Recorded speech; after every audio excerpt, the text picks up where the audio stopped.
Tonight, down to business after a remarkable political comeback.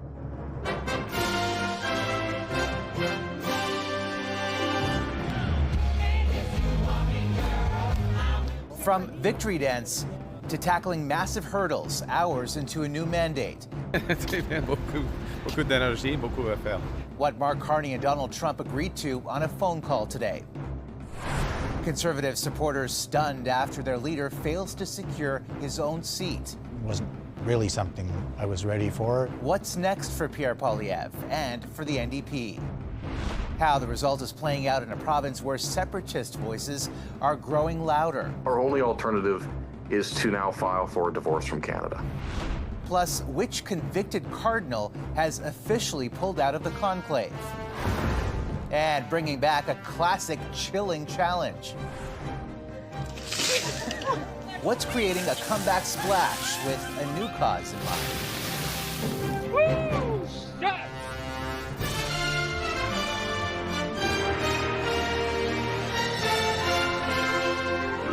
CTV National News with Omar Sachedina. Good evening. More than 19.5 million Canadians voted in the election. As a share of eligible voters, the highest turnout in about 3 decades, handing Mark Carney's Liberals a minority government with 169 seats. The Conservatives back as the official opposition with 144 seats, followed by the Bloc at 22, the NDP at 7, and the Greens with just 1. The final tally presenting an extraordinary challenge for Mark Carney, who must now find common ground in a divided parliament and in the battle against Donald Trump. CTV's senior political correspondent Michael Couture starts us off. Beaucoup d'énergie, beaucoup à faire. Prime Minister Carney arrived at his office saying he had a lot of energy and a lot to do. As the trade war with the U.S. continues, Carney's other challenge is to govern a country divided along political lines. And my message to every Canadian is this: no matter where you live, no matter what language you speak, no matter how you voted, I will always do my best to represent everyone who calls Canada home. In a minority parliament, the Liberals will have to find a dance partner in order to pass any legislation. And it would seem the Bloc Québécois is ready to listen. Kind of a truce in which the Liberals would refrain from being offensive about language and security of the state and immigration and oil. Looking at what we have in common and working on that. A working relationship that premiers say could use a reset as the country continues to fight a trade war with the U.S. I want to work alongside this federal government to build a strong and growing Saskatchewan, as I said, within a very united and strong growing nation of Canada. BC's premier went one step further with this message for members of Parliament. This is the time for all MPs to pull together and to deliver for Canadians regardless of party, to deliver the stability that we need and a strong, united face against Donald Trump.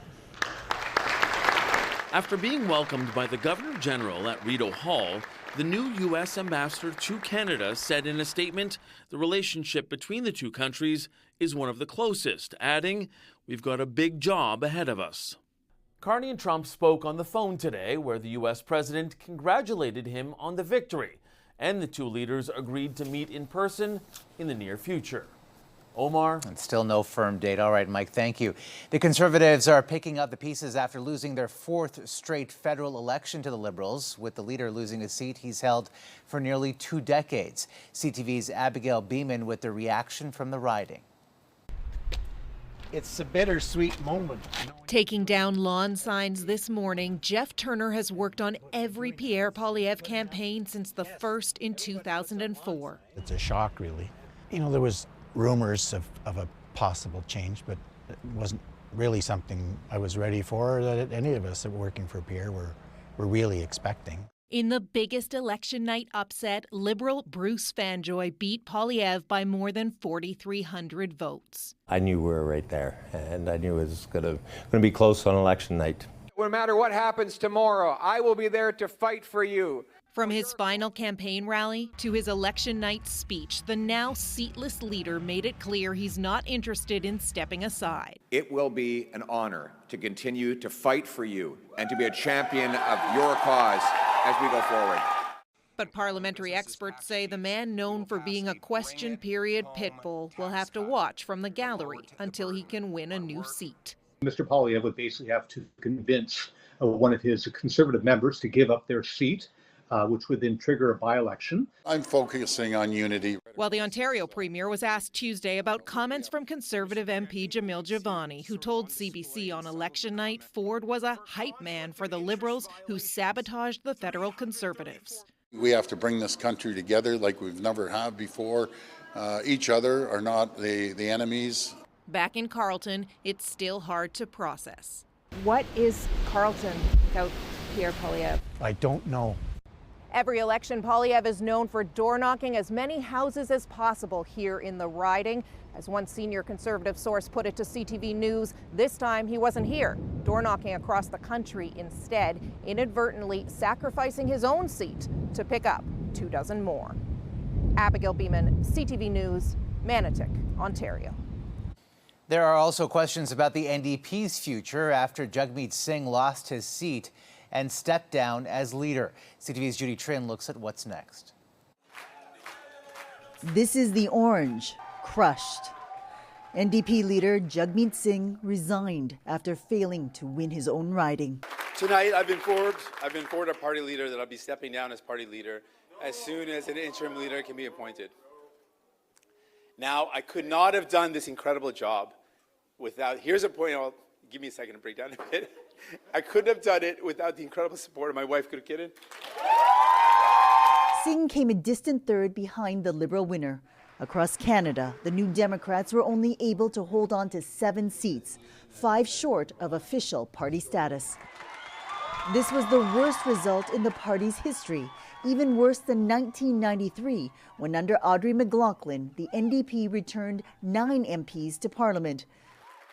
Between emotional pauses, Singh tried to offer encouragement.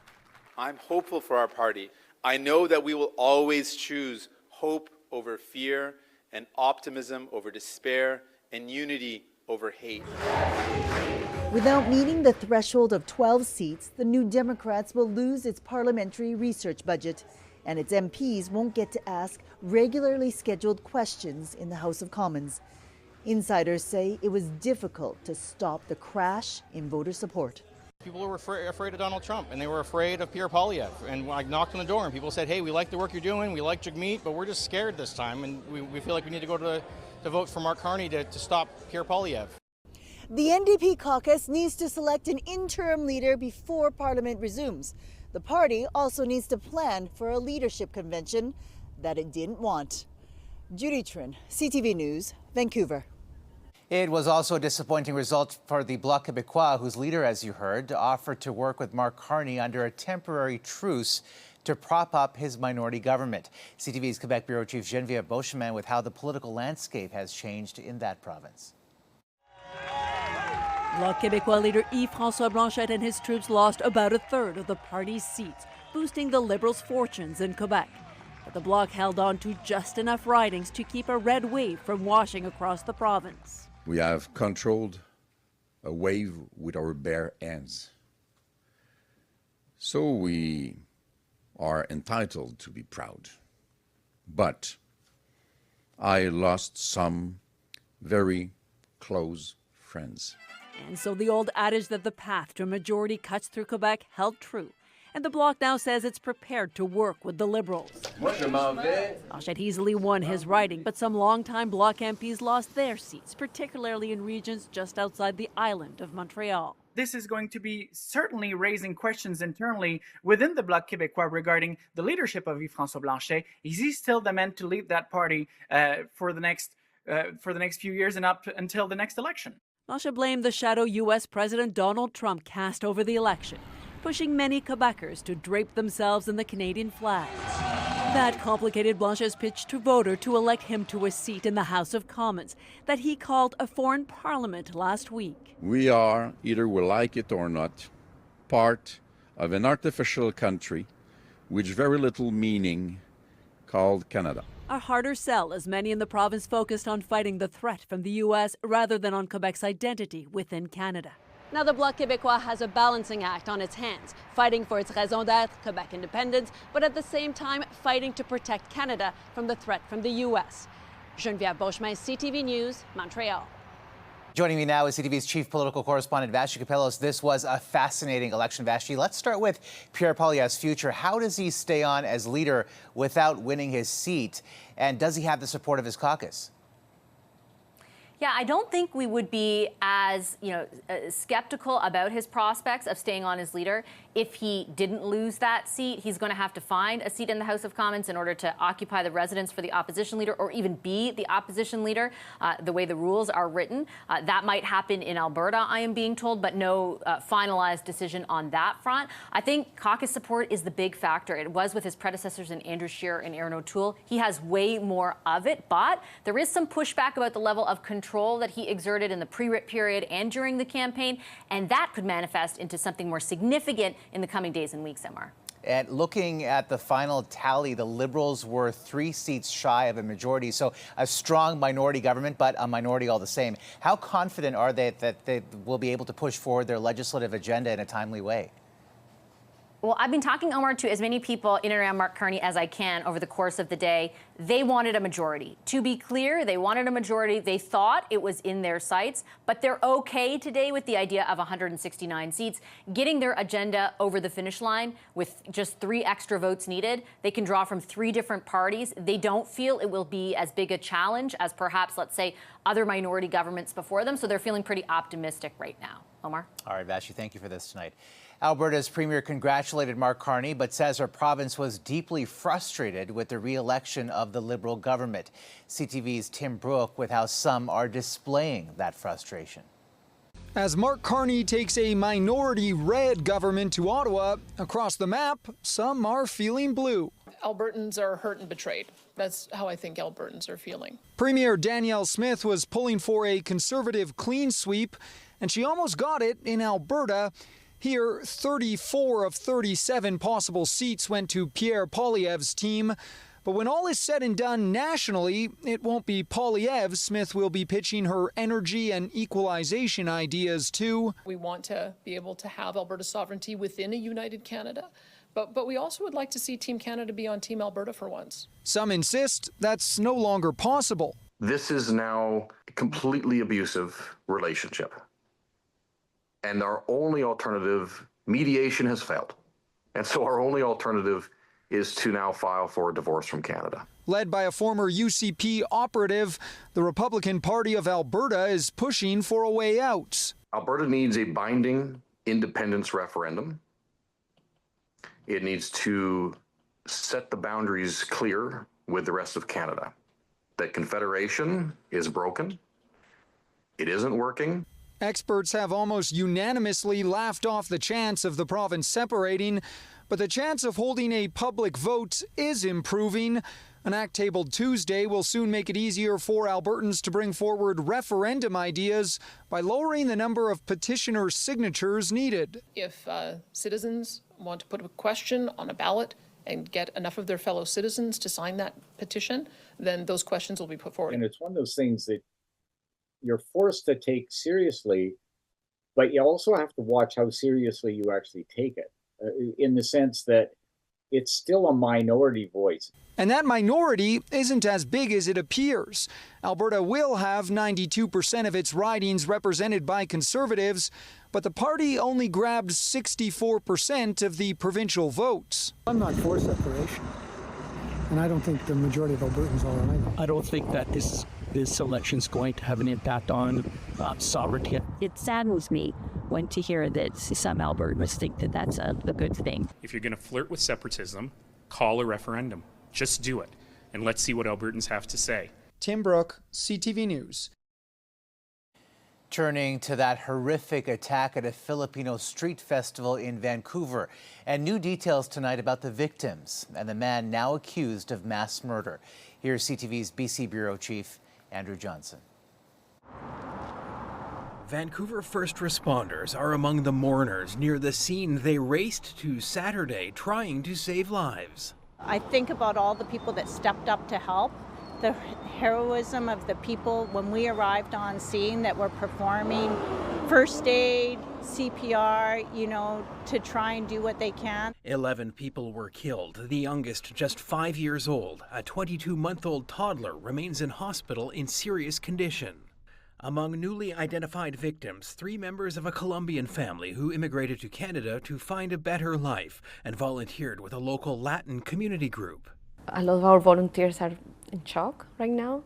We are also learning more about Kaiji Adam Lowe, the SUV driver accused of mass murder. Health officials now confirm the state of Lowe's mental health had previously required involuntary hospitalization. The health authority says at the time of the attack, Lowe was on leave from the hospital, adding in a statement, "Extended leave is intended to help clients maintain their treatment plans while transitioning back to community for ongoing support. In this situation, the care team followed established guidelines for a client on extended leave, and there was no indication this person was not following their treatment plan or presented a public safety risk." BC's opposition Conservatives are calling for answers. The system failed, and people were killed. The Premier says he has questions of his own. The number one priority is ensuring justice for the Filipino community. And I just want to assure British Columbians that if the criminal process is not able to surface these issues and answer these questions that we have, that we will call a full public inquiry. But for now, Eby says it's still too soon to draw conclusions on what could have stopped an accused killer. Andrew Johnson, CTV News, Vancouver. Coming up. We just wanted to help them during this little transition, short term. Why Donald Trump is pumping the brakes on auto tariffs. Plus, why the White House called out one of the world's biggest retailers.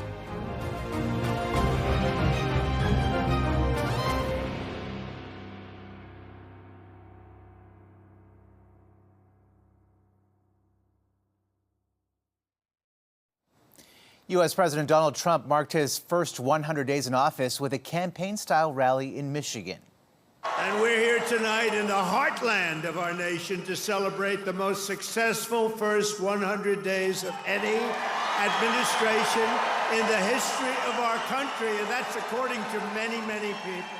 Speaking in the so-called cradle of the auto industry, Trump boasted about the success of the new tariff policy, despite relaxing some auto tariffs. CTV's Washington Bureau Chief Joy Malbin joins me now. So, Joy, what does this mean for Canada? Hey, Omar. After 100 days in office and 143 executive orders, the president signed 2 more. Returning to Michigan, the home of the big 3 automakers, announcing new measures to soften the blow of his tariffs on imported vehicles and car parts. In an industry so connected to Canada and Mexico, it's welcome relief. We just wanted to help them during this little transition, short term. And during this little, if they can't get parts, it has to do with a very small percentage. If they can't get parts, we didn't want to penalize them. And they have a 1-year period and then they have an extra year. But it's for a very, very small part of the car. Basically, they're paying 25%. Trump said the 25% tariffs will stay in place, but modified so that they're not stacked on top of other levies like those on steel and aluminum. And car makers can apply to be reimbursed from earlier tariff costs. Trump is giving automakers 2 years to move production back to America. Voters like what they've seen, what he's done on illegal border crossings, but they are not happy with his trade war or high prices that he promised to bring down. His approval ratings among the lowest for any newly elected president in decades. Omar? All right, Joy Malbin in Washington. Joy, thanks. Amazon is denying reports it planned to reveal the cost of Donald Trump's tariffs alongside products on its website. It comes after the White House lashed out at the company, and a phone call between Trump and Amazon had Jeff Bezos. Jeff Bezos was very nice. He was terrific. He solved the problem very quickly, and he did the right thing, and he's a good guy. Amazon says it never considered listing tariffs on its main site. However, the idea was considered for the low-cost Amazon Hall store. Still ahead, why a cardinal will not take part in the conclave to choose the next pope.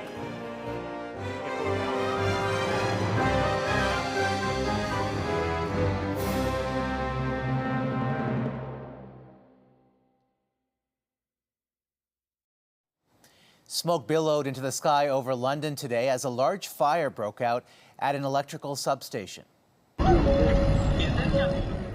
Nearly 100 firemen and 15 trucks responded to the scene, and dozens of people were evacuated from an apartment complex. No word on the cause. It was of unprecedented magnitude, so obviously we will be looking into the lessons learned. The power is back on for most of Spain and Portugal, a day after one of Europe's worst blackouts left about 60 million people in the dark.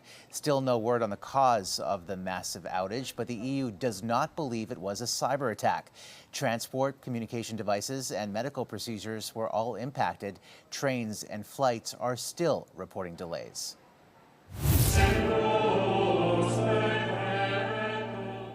And cardinals gathered at St. Peter's Basilica for a mass on the fourth day of the traditional 9-day mourning period for Pope Francis. The conclave, set to select his successor, begins next Wednesday. And today we learned a controversial Italian cardinal, Angelo Becciu, convicted of embezzlement and fraud, has withdrawn from that secret meeting. He had threatened to join, even though the Vatican says he had been stripped of the right to vote. Still ahead,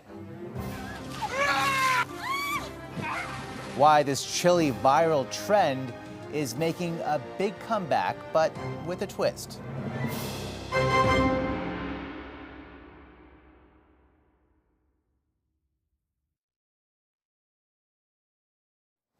You may have noticed your social media feed is flooded with people dumping ice water on their heads. CTV's Paul Hollingsworth on the return of an old trend for a new cause. It's a frigid blast from the past, and it's going viral on social media. I nominate Ice Bath Brandon, Chill Dad, and Mr. Beast. You have 24 hours to respond.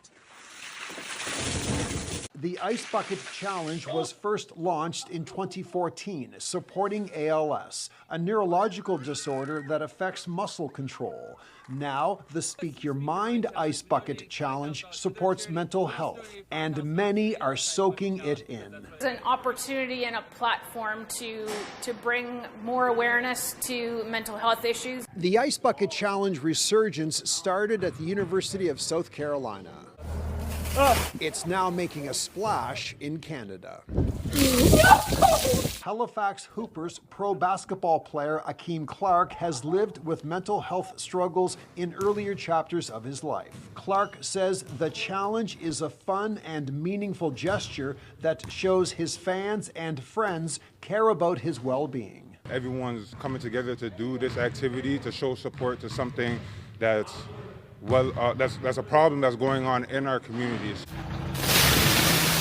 What we really want is more people and more people to get comfortable with the idea that it's okay to not be okay and that help is available. Donations are welcome, but this latest version of the Ice Bucket Challenge is mostly focused on promoting mental health awareness, so people know they're not alone. Paul Hollingsworth, CTV News, Halifax.